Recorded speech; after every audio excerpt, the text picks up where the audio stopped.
Today we'll be discussing tone shift. Join me as we exit the jungle and enter the classroom.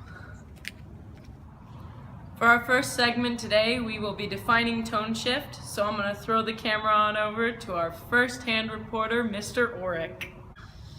A tone shift is when the author changes the mood of the piece to keep the audience engaged.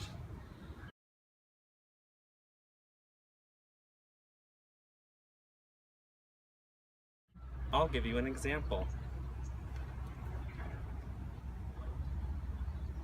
Mother, why didn't you tell me that father was dead?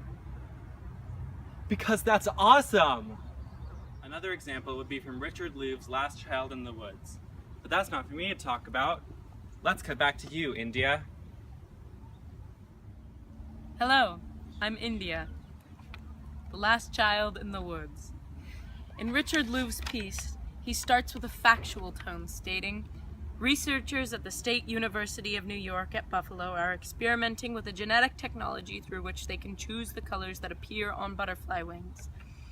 But then finishes lyrically, stating, we considered the past and dreamed of the future and watched it all go by in the blink of an eye.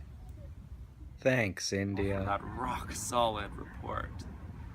Now, it's on to our next reporter, our regional chicken farmer. Stick with us here.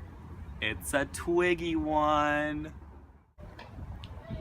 In Tom Regan's piece, The Case for Animal Rights, he goes from an argumentative tone to a reflective tone. In his second-to-last paragraph, stating, my last 2 points are about philosophy, my profession. It is most obviously no substitute for political action. That's an argument. But then he switches to a reflective tone when he says, finally, I am reminded of my thoughtful critic.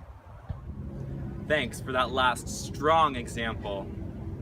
You really took it home.